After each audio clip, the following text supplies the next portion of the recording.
Mesdames et messieurs, bienvenue sur Télé 50 pour suivre votre magazine APJ au peuple des jugés qui reçoit aujourd'hui François Nzekouye, porte-parole du PPRD. François Nzekouye, bienvenue. Merci. Merci d'avoir accepté l'invitation des Télé 50. Nous rappelons à nos téléspectateurs que vous êtes porte-parole du PPRD, parti phare du FCC. Aujourd'hui, l'actualité reste dominée par la démarche menée par les 13 personnalités qui réclament la tenue d'un forum strictement limité au processus électoral pour baliser la tenue des élections apaisées et transparentes. Votre réaction? D'abord, je salue ces personnalités dont la plupart d'entre eux sont mes collègues parlementaires. Et je les reconnais le droit de penser et d'expression. Et je considère donc qu'ils ont saisi la balle à un moment donné où il y a un débat sur la question électorale. Mais Dieu seul sait à quel moment il n'y a jamais eu de débat sur la question électorale. Dans notre pays, à chaque cycle, à la fin de chaque cycle électoral, il y a toujours débat. Mais ces débats-là ont toujours été résolus dans le cadre institutionnel.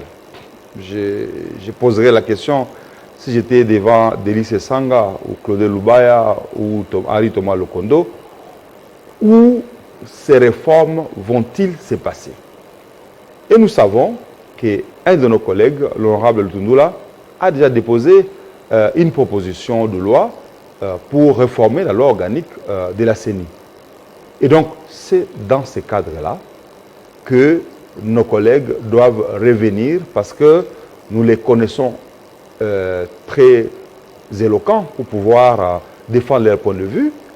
Nous allons croiser les fers à l'Assemblée nationale et au Sénat et nous verrons les idées qui émergent. Mais la question que je me pose sur notre système électoral, est-ce que ça vaut la peine effectivement qu'à chaque cycle électoral, qu'on s'asseye pour pouvoir réformer les textes? Est-ce que le problème ne serait pas ailleurs? Est-ce que le problème ne serait pas le fait que dans notre vision politique, l'on pense que nous devons tous être au même moment au pouvoir, que personne ne peut perdre l'élection et que nous devons tous être gagnants? Est-ce que ce n'est pas donc le fait de ne pas accepter l'échec électoral qui pousse les uns et les autres à vouloir à chaque instant incriminer les textes qui régissent le dossier électoral ou les instances qui organisent les élections? Nous avons cru que le fait de mettre ensemble la société civile, les partis politiques, pour pouvoir organiser les élections, assurer une transparence, assurer un contrôle mutuel. Que va-t-on inventer de neuf pour pouvoir s'assurer que les élections soient transparentes dans notre pays? François Nzekouye, vous êtes député national. L'Assemblée nationale, le Sénat, majoritairement FCC. Et si on doit s'apaisantir sur les institutions, c'est-à-dire que les réformes envisagées seront teintées du couleur du FCC, d'autant plus que le FCC est majoritaire. C'est la démocratie, généralement. C'est la loi de la majorité. Mais je crois que la majorité regarde l'intérêt général. Et aujourd'hui, s'il y a des réformes qui sont amenées à l'Assemblée nationale, il est clair qu'il faut convaincre les FCC. Il faut convaincre les CACH. Parce que moi, je considère aujourd'hui que nous sommes dans une coalition FCC-CACH. Et que nous cheminons ensemble, tout au moins jusqu'à la fin de ces mandats, et que l'issue de ces mandats déterminera l'avenir. Et donc, nous sommes aujourd'hui dans une coalition FCC-CACH et nous nous rendons compte que l'initiative des réformes est faite par des maillons libres. Excuse-moi les termes. C'est des gens intellectuellement appréciables. Mais où les situons-on? Est-ce que les réformes se font par des individus? Claude Loubaya, Juvenal Monoubo, Délice Sanga, Jean-Jacques Mamba, Daniel Moukoko Samba, Patrick Mouyaya, j'en passe le meilleur. Ont-ils les quitus des familles politiques? Est-ce que c'est une réforme portée par la Mouka? Est-ce que c'est une réforme portée par CACH? Est-ce que c'est une réforme portée par les FCC? C'est la question que je me pose. Nous devons prendre conscience que dans les démocraties, ce sont les forces politiques en présence qui amènent des réformes. On ne fait pas des réformes pour soi, pour des individus. On fait des réformes pour une vision qu'une famille politique amène pour le bien d'une population.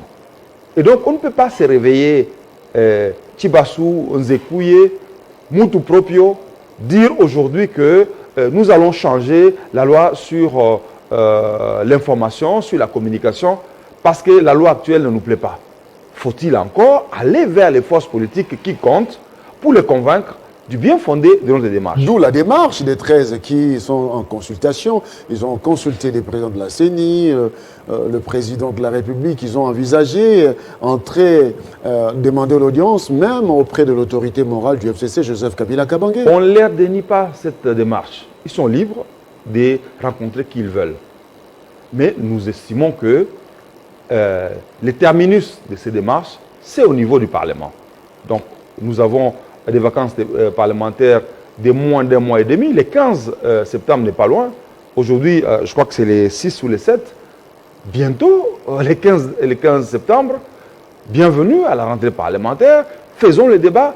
Pourquoi cherchons à convaincre des personnes en dehors de l'hémicycle? Toutes les familles politiques sont représentées à l'Assemblée nationale. Oui, peut-être qu'ils craignent la programmation de ces projets de loi déposés au bureau de l'Assemblée nationale. Oui, mais qu'en est-il de la programmation de ces lois pour être examinées? Il faudra peut-être une pression politique comme ça pour que les bureaux s'exécutent. Est-ce que le président de la République a une injonction à donner à l'Assemblée nationale pour programmer une matière?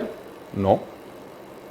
Est-ce que les églises à gauche, à droite, ont-ils compétence de programmer une matière à l'Assemblée nationale ou au Sénat? Non. Donc je considère aujourd'hui que les cadres de ces réflexions doivent revenir à l'Assemblée nationale. Et nous savons qu'on a programmé des lois venant des uns des autres. L'honorable Lokondo a fait passer une loi aujourd'hui sur la lutte contre la corruption. La loi est passée. Pendant des mandats passés, je crois, Sanga a fait passer une autre loi, hein, et d'autres. Donc aujourd'hui, on ne peut pas dénier à l'Assemblée nationale le droit de se saisir de ces questions, ni accuser faussement l'Assemblée nationale de bloquer des initiatives quelconques. Le moment viendra, on va en débattre. Donc cela veut dire qu'accepter la démarche des 13 personnalités entamerait même l'image positive des institutions de la République. Vous pensez comme ça? En fait, l'idée, c'est quoi? C'est de sortir du cadre institutionnel pour, comme on l'a fait de multiples fois dans ces pays, avoir un forum où se retrouverait tout le monde. Maintenant, ils disent qu'ils ne visent pas le partage des gâteaux, ils ne visent pas de postes, on ne vise que la révision de la centrale électorale et quelques articles de la Constitution. Retourner au deuxième tour. Oui. Quand on a accepté les concertations nationales, quand on a accepté les dialogues de la cité de l'OUA ou de la CENCO, vous entendiez les discours de politique? Nous sommes là pour le pays, nous ne sommes pas là pour le partage des pouvoirs. Et à la fin, qu'est-ce qu'on a eu comme résultat? Partage des pouvoirs. Les politiques ont toujours derrière la tête le fait d'être au pouvoir. Un politique qui n'est pas au pouvoir, il est à la recherche de la conquête du pouvoir. Et donc, on ne peut pas le dénier aux politiciens, mais suivons le cadre. Consolidons la démocratie. Nous ne devons pas vouloir une chose à son contraire. Nous avons voulu le processus électoral pour mettre en place des institutions. Ces institutions ont des mandats, les reconnus par la Constitution. Respectons les prérogatives de chaque institution et à ce moment-là, nous irons de l'avant. Alors, ne pensez-vous pas que c'est le comportement de la coalition qui ouvre la boîte à Pandore aujourd'hui? Les uns et les autres se disent que c'est l'occasion de demander le dialogue parce que le FCC cache, la coalition ne tient pas. Oui, ils ont raison parce que nous avons cru au départ qu'il y aurait des sauts d'humeur du fait qu'en face de nous, nous étions devant des personnes qui n'ont jamais géré et qui venaient fraîchement de l'opposition, qui avaient un langage de l'opposition. Mais nous nous rendons compte à ce jour que ce langage n'a pas changé. Autant on nous disait aux États-Unis, on va déboulonner la dictature. Autant à Londres, on nous disait, on va dissoudre l'Assemblée nationale. Autant aujourd'hui, nous nous rendons compte que nous sommes en face des partenaires qui disent vouloir la coalition, ce que j'ai entendu du président de la République à Brazzaville, mais le lendemain de son retour, il pose des actes qui gênent la coalition. Donc nous nous posons la question... Vous vous sentez dribblé? Oui, absolument. Et il faut bien le dire. Nous nous sentons perpétuellement dribblés. Et dès le début, nous avons connu la question de nomination dans les entreprises publiques avec la SONAS, avec la DGM, qui est une structure étatique, l'ANER, mais aussi la GECAMINE et la SNCC, où des nominations sont faites sans concertation avec les membres de la coalition. Pourtant, ils s'étaient déjà réunis, ils ont réparti des clés de répartition, 35%, 65%, mais on se rend compte qu'on peut se réveiller un matin et notre partenaire décide, sans nous consulter, sans se concerter avec nous, de décider de nommer celui-ci ou cela à sa guise. Nous savons qu'il est le président de la République, mais il est le président de la République comme étant garant du bon fonctionnement des institutions. Et nous ne voulons pas penser à un seul instant qu'il succomberait à la tentation qu'il a demandé d'éviter en Belgique en disant « ne me poussez pas à devenir dictateur ». Mais nous avons de plus en plus l'impression que cette pression-là lui tient au rein et qu'il commence à poser des actes qui clairement démontrent que c'est la voie que notre partenaire veut suivre. Et donc ça nous inquiète. Et nous croyons en lui quand il parle, mais nous demandons que sa parole soit accompagnée des actes sincères qui démontrent qu'il croit à la coalition, il pense qu'ensemble nous pouvons cheminer pour pouvoir améliorer le bien-être de nos compatriotes, parce que c'est cela la fonction des politiques. La politique, c'est l'art de gérer les intérêts de la population et non pas l'art de dribbler son partenaire pour son intérêt personnel. Apparemment, l'alternance, c'est un lourd tourbi à porter. Absolument, je croyais aussi, j'étais très enthousiaste quand je me rappelle de l'investiture du président de la République, en voyant un président sortant, un président entrant, se serrer les uns les autres dans les bras, voir le président Kabila faire porter l'écharpe présidentielle au président Tshisekedi. Je me suis dit, voilà le Congo qui devient un modèle en Afrique centrale et pas que, en Afrique et dans le monde, où on sent qu'il y a une passation civilisée de pouvoir et où nous allons vivre une situation où un président qui quitte le pouvoir reste dans son pays et il vit paisiblement en collaboration avec son successeur.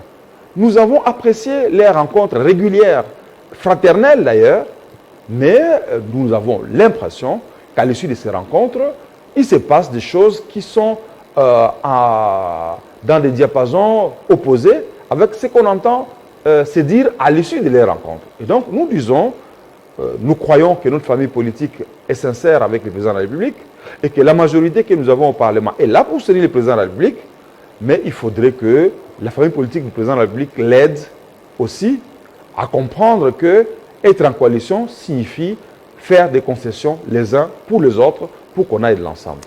Alors, que peut-on affirmer aujourd'hui? Boulimie du pouvoir, quand on voit les parlementaires debout affirmer haut et fort qu'en 2023, il n'y aura pas élection jusqu'en 2030. Glissement, l'article 70, il y a une jurisprudence. Ben, je crois que le président de la République doit rappeler à sa base qu'il est défenseur de l'état de droit. Et nous lui faisons confiance. L'état de droit veut qu'on organise des élections tous les 5 ans dans notre pays. Et s'il y a des circonstances extraordinaires, comme on en a connu en 2016, mu par la volonté de l'opposition de voir les jeunes majeurs figurer dans le fichier électoral et que cela entraîne un petit glissement d'une année, on peut le comprendre. Mais dire que nous allons aux élections en 2030, au moment où nous venons à peine d'entamer un mandat, c'est tout de même suspect comme attitude. Et c'est là qu'au sein de notre famille politique, n'en déplaise à ceux qui le prennent mal, nous disons, nous sentons qu'il y a un début de dérive dictatoriale. Et nous disons au chef de l'État, qui l'a dit en Belgique, il ne veut pas succomber à la tentation de la dictature, qui ne succombe pas à cette tentation. Il n'en va pas de son intérêt personnel, il n'en va pas de l'intérêt de sa famille politique, il n'en va pas de l'intérêt de la nation Nous devons continuer à donner l'exemple. Autant que Kabila a fait ses 2 mandats, s'est reposé, que Tshisekedi organise l'élection en 2023, parce que si la base qui dit être aujourd'hui une majorité populaire, je l'ai entendu du reste dans une autre émission avec Lumbala, où il existe une majorité populaire et une majorité parlementaire, c'est le peuple qui vote. Sous la gouvernance de Tshisekedi, nous pensons que, étant président, il n'y aura pas le moindre risque de penser qu'il y aura fraude. Donc, vivement les élections en 2023 pour que si Félix Tshisekedi veut être candidat à sa propre section, qu'il se fasse élire légitimement et nous applaudirons. Donc, il n'est pas question aujourd'hui, si on se croit populaire dans un État, de commencer à penser à reporter les élections, s'inédit, comme vous l'avez si bien dit, en 2030. Ça veut dire qu'on est élu en 2018 pour faire 12 ans de mandat. Je ne le vois pas dans aucune démocratie, encore que je ne souhaite pas que cela vienne de celui qui est aujourd'hui, qui a comme mot d'ordre la défense de l'état de droit, et l'état de droit veut dire respect des textes, et je suis certain qu'il respectera les textes. Alors, c'est pourquoi aujourd'hui, vous avez entêté les juges de ne pas se présenter devant les chefs de l'État pour prêter serment. État des droits, eh bien, il fallait le faire. Je me demande d'abord quelle qualité nous avons pour pouvoir empêcher un juge de prêter serment. Et du reste, vous savez que les 2 juges sont l'émanation de la magistrature. J'ai fait un petit rappel rapide que au début de la Cour constitutionnelle, on a 9 juges, dont 3 sont désignés par le Parlement, 3 par le président de la République et 3 par la magistrature. Et donc, ces juges, Ouboulou et Kilomba, sont l'émanation de la magistrature, sont donc des magistrats, des carrières. Et par quelle magie nous pouvons influencer ces juges à ne pas prêter serment? Mais est-ce pour autant que nous allons leur dénier le droit de réclamer leurs droits? Ça veut dire de rester à la Cour constitutionnelle dès lors qu'ils n'ont pas été consultés, dès lors que le Conseil supérieur de la magistrature n'a pas été consulté, dès lors qu'ils ont appris à la télévision leur nomination. Doivent-ils courber l'échine et dire on obtempère à un ordre manifestement illégal? Devons-nous dire que nous ne sommes pas fiers de ces magistrats? Non. Nous considérons que l'acte posé par ces juges rentre dans la volonté du président de la République du respect de l'état de droit, qui commence par le respect de la Constitution et des lois de la République. Et donc, dans le bon sens veut qu'avant de nommer une personne, il faut le consulter. Vous êtes journaliste aujourd'hui chez Télé 50, chef de département de la communication au PPRD. Je ne peux pas me réveiller demain et je vous dire, voilà, vous êtes chef de département information au PPRD, ça que je vous ai consulté, encore que je suis certain que vous n'avez pas de coloration politique. Donc, il faut que l'on applique au minimum le bon sens, qui veut que, avant qu'on nomme une personne, on la consulte. Mais après, il faut que les textes qui régissent une institution soient respectés. Le président de la République, oui, il a le droit de désigner 3 juges à la Cour constitutionnelle, mais pas 3 à la fois. Il doit y avoir un tirage au sort par catégorie. Un du groupe désigné par le président de la République, un du groupe désigné par les parlements, un du groupe désigné par la magistrature. Et ça doit se faire en 2021, pas aujourd'hui. Et donc, ce genre de choses, quand elles se font, nous devons attirer l'attention du président de la République, qui est notre allié. Lorsque c'est fait, vous êtes juriste de formation. Je suis économiste, mais j'ai beaucoup de connaissances en droit et en philosophie. Très bien. De temps en temps, à l'Assemblée nationale, vous prenez la parole pour vous défendre. On sent que vous maîtrisez la donne. Est-ce qu'en faisant cela, le chef de l'État viole la Constitution? Oui. Le chef de l'État viole la Constitution, même si nous, en tant que ses alliés, nous n'allons pas entamer une action contre lui. Nous considérons que le plus que nous pouvons faire au chef de l'État, c'est lui prodiguer des conseils pour que ce genre d'actes ne se répètent pas. Parce qu'il en a existé plusieurs. Je peux en citer 2 ou 3.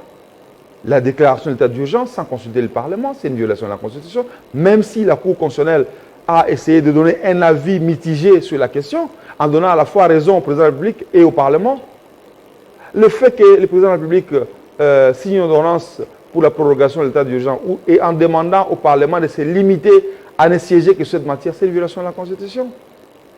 Le fait que vous nommez des personnes sans les avoir consultées, au moment où leur mandat court encore, sans consulter le Conseil supérieur de la magistrature, c'est une violation de la Constitution.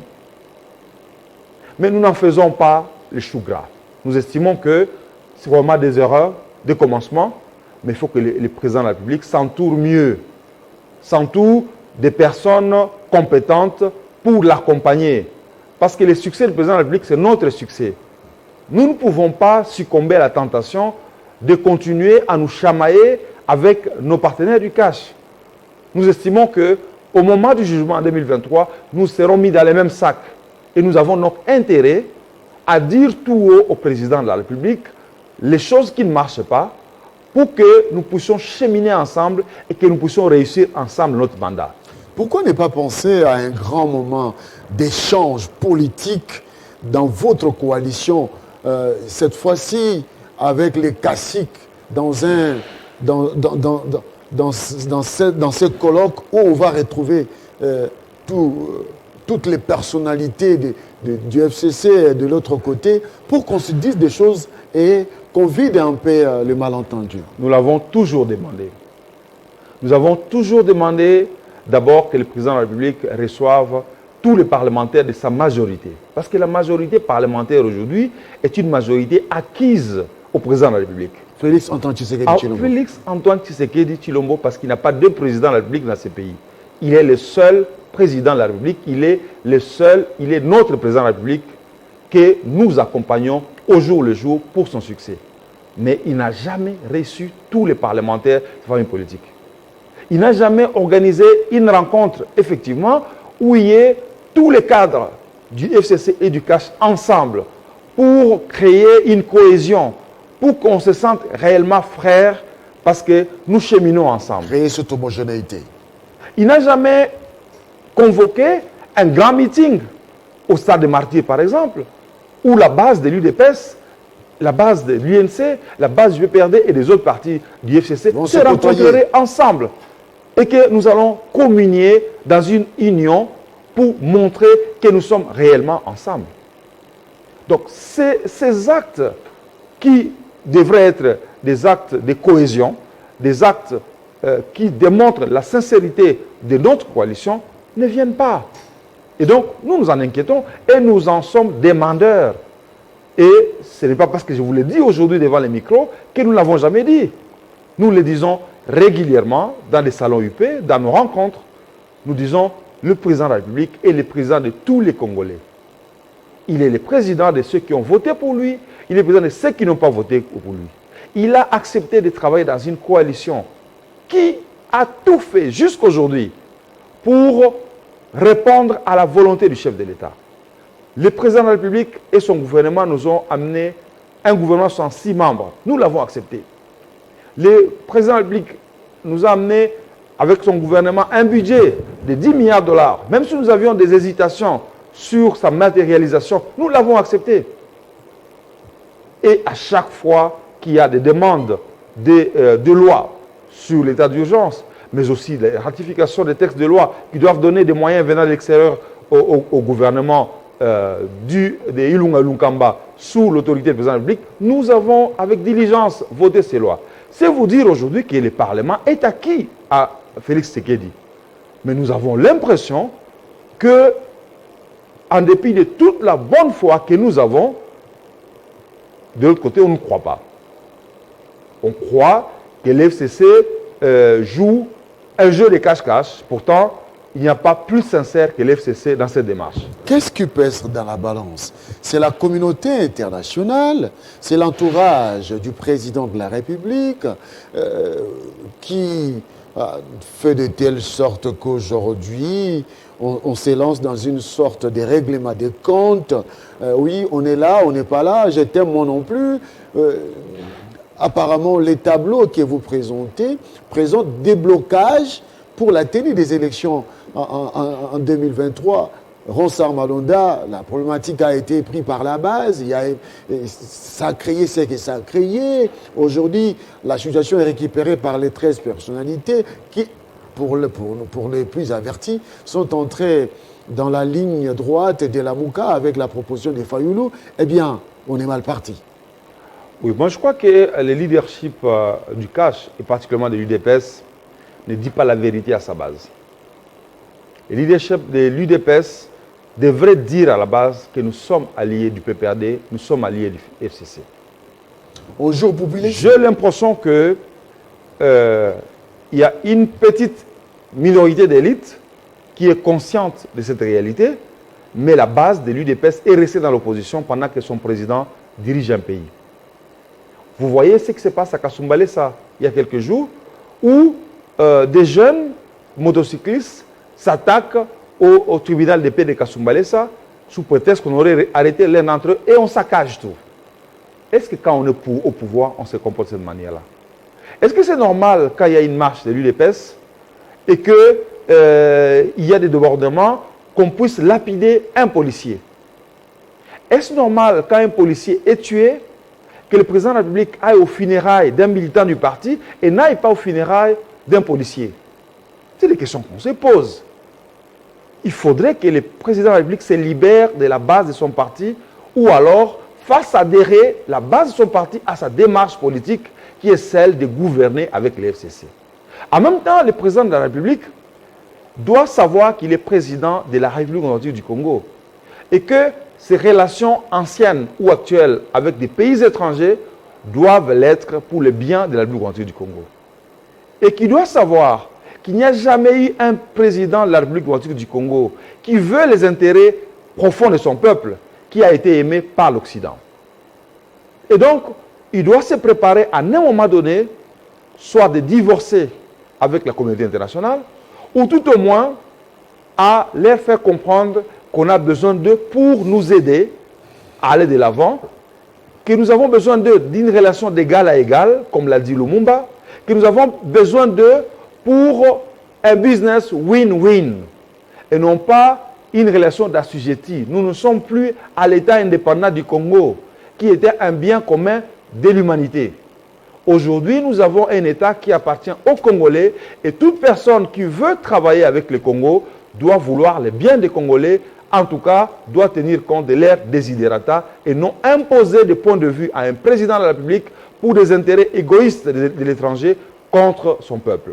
Apparemment, à vous attendre parler, vous êtes à l'offensive, en train de faire la demande à votre partenaire avec autant d'énergie que vous dépensez. Apparemment, oui, on est ensemble, mais oui, il faut que les choses changent. Absolument, parce que, je viens de vous le dire, nous passerions toute la journée à répertorier les actes venant de notre partenaire qui démontrent que, en public, on se dit des choses, mais la nuit, on fait autre chose. Et nous, nous voulons une relation sincère. Parce que rien ne nous obligeait à faire une coalition avec le président de la République. Nous reconnaissons qu'il a été élu président de la République, oui. Mais nous ne reconnaissons pas qu'il ait une majorité parlementaire, ni au niveau national, ni au niveau provincial. Sauf, bien évidemment, dans une province, ça doit être, je crois, la province du Kasaï oriental. Et donc, c'est par l'amour du Congo que nous avons accepté cette coalition. Ce n'est pas par peur. J'ai entendu Roger Lumbala dans une émission tournée avec vous, que le président Tshisekedi est là pour protéger des personnes qui sont rejetées par la communauté internationale. Nous ne sommes pas des valets de la communauté internationale. Et nous n'avons pas peur de la communauté internationale. La raison de notre coalition est que nous voulons cheminer ensemble pour le bien de la République. Et quand Kabila a accepté de travailler avec Badi Banga ou Tchibala, ce n'était pas par la peur de la communauté internationale. C'est parce que simplement, il a senti devoir s'élever pour dire, vous arrivez à la fin du mandat, même si la Constitution lui reconnaissait le droit de rester, il a dit, gouvernons ensemble, organisons les élections ensemble pour qu'il n'y ait pas de contestation. Voilà le modèle à suivre. Donc aujourd'hui, nous sommes avec Félix Tshisekedi et l'UDPS et l'UNC qui sont membres du CACH par rationalité politique et par envie de servir le Congo, et non pas par peur d'un quelconque Occident. Et aujourd'hui, le président de la République doit en être conscient, et il doit se départir de cette influence que nous voyons très remarquée avec l'ambassadeur des États-Unis notamment, qui se fait finalement passer pour un membre de la famille du président de la République et qu'on voit dans des rencontres privées et officielles avec le président de la République. Et nous pouvons en citer d'autres. Donc aujourd'hui, le président de la République, il a vécu en exil pendant longtemps, c'est vrai. Il a le droit d'avoir des amitiés en Belgique, en France, aux États-Unis, au Canada, c'est vrai. Mais il doit savoir qu'il est notre président maintenant. Et qu'il n'est pas le président d'une catégorie de personnes venues de l'étranger, ni l'envoyé spécial de quelques pays occidentaux dans notre pays. Et donc, en assumant ce rôle, nous allons l'applaudir et nous avons affirmé au début de cette émission que nous le soutenons au niveau du Parlement, nous le soutenons au niveau du gouvernement. En tout cas, les membres du gouvernement issus du FCC sont des personnes loyales vis-à-vis du président de la République et nous le soutiendrons à chaque instant pourvu qu'il veille travailler pour l'intérêt de la nation, pourvu qu'il comprenne qu'il est dans une coalition et que dans cette coalition, il doit tenir compte des autres et non pas se comporter en autocrate. À ce moment-là, nous continuerons à le soutenir parce qu'il est notre président et il est le président de tous les Congolais. Alors, comprenons cela, le PPRD avec le FCC est très imaginatif, très avancé dans ses analyses. Vous avez pris déjà l'avance en contactant Vital Kamerhe. Déjà, les alliances se profilent pour 2023. On parlerait même de contacts secrets avec Moïse Katumbi. Non, je ne crois pas. Nous sommes dans la coalition FCC-CACH. Nous respectons nos engagements.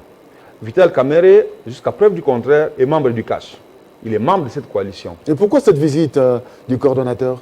Mais c'est au cadre de notre coalition. Vous oubliez que FCC est en coalition avec le CACH. Il est en prison pour des raisons. Le président de l'UNC est en prison in toute personne. Et non pas en tant que président de l'UNC.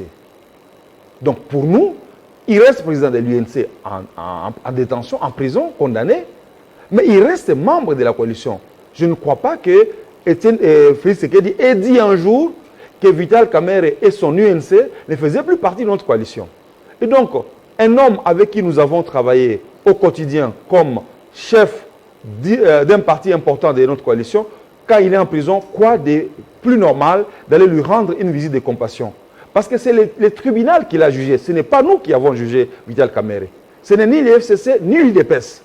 Et donc, nous devons continuer à avoir des relations harmonieuses avec ces individus-là, parce que nous considérons que, jusqu'à preuve du contraire, ils sont membres de notre coalition. Autant nous pouvons aller rendre visite à Henri Magie, qui est le cadre du PPRD, autant nous pouvons rendre visite à Vital Kamerhe, qui est cadre de l'UNC, parce que l'UNC est membre du CACH et le CACH est en coalition avec le FCC. Le CACH est en coalition avec le FCC. Nous avons suivi une déclaration du libre-penseur Tabassou Aboukatouloundi qui pensait qu'aujourd'hui, il faudrait que le FCC pense à un Premier ministre qui sera vital pour ne pas être en déphasage avec ce qui se présente en face, donc être en franche collaboration, travailler en franche collaboration, mais en état aussi vital avec le chef de l'État.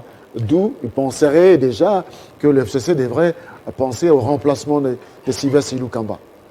Mais comment remplacerons-nous Ilukamba par Vital Kamerhe qui est en prison condamné? Ça n'a pas de sens.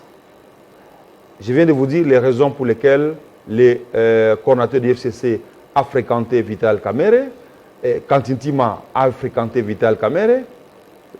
Nous sommes des humains au-delà de tout. Nous ne sommes pas ennemis en politique, encore qu'il n'y a pas d'adversité entre nous et les CACH aujourd'hui. Il y a sans doute des malentendus sur des prises de position politiques ou des actes posés par des éminents membres du CACH, mais nous ne sommes pas en divorce. Et nous devons continuer à nous fréquenter, à dialoguer, parce que notre union est pour le bien du Congo.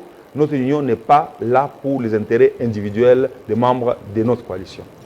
Dans la loyauté, vous continuez à observer la vision politique de votre autorité morale qui a toujours été calme et serein devant les situations. Absolument. Et vous ne l'avez pas entendu parler. Depuis qu'il a quitté le pouvoir, il est serein, mais être calme ne signifie pas être naïf. Nous observons ce qui se passe, nous faisons des analyses régulières et nous faisons parvenir à l'autorité de référence du CACH, c'est comme ça qu'on l'appelle au niveau du CACH, nos préoccupations, nos inquiétudes sur les actes qu'il pose ou qu'on lui fait poser. Mais malheureusement, le chef est toujours responsable de ces actes. Et donc, nous estimons qu'il y a moyen de corriger les choses. Nous venons de faire qu'une année et demie. Et le gouvernement Ilunkamba n'a pas encore atteint une année. Il est là depuis le mois de septembre, si je m'abuse. Bien sûr. Et donc, nous avons encore le temps d'améliorer le bien-être des Congolais. Nous avons le temps de réfléchir ensemble pour amener ces pays de plus en plus de l'avant. Nous n'avons plus le temps de réfléchir sur des querelles politiciennes. Je vous disais en off avant cette émission que j'ai regardé une vidéo, je crois, de 60 ans de la Chine. Mais quand on regarde 60 ans de la Chine et 60 ans de la RDC, c'est la nuit et le jour. Et donc, pensons, nous avons un pays riche, nous avons un pays riche de ces hommes, nous devons et nous pouvons nous mettre d'accord pour aller de l'avant ensemble pour le bien de ces pays, dans la coalition, comme peut-être demain dans une alternance politique entre partis, ou pourquoi pas faire un grand parti de gauche ensemble avec l'UDPS pour pouvoir gérer ces pays pendant longtemps ensemble. Tout est possible. Toutes les hypothèses sont ouvertes. Merci beaucoup François Zekouye, porte-parole du PPRD, d'avoir accepté l'invitation des APJ. C'était un grand plaisir d'être encore une fois chez APJ, surtout chez Télé 50. Merci beaucoup d'avoir accepté l'invitation. Merci à vous, téléspectateurs, d'avoir suivi cette émission. Vous avez compris les enjeux de l'heure avec l'argumentaire du porte-parole du PPRD qui a abordé la question et entré à l'opportunité ou piège de la démarche des 13 personnalités. Vous avez compris la quintessence de ces idées. Au revoir, à la prochaine.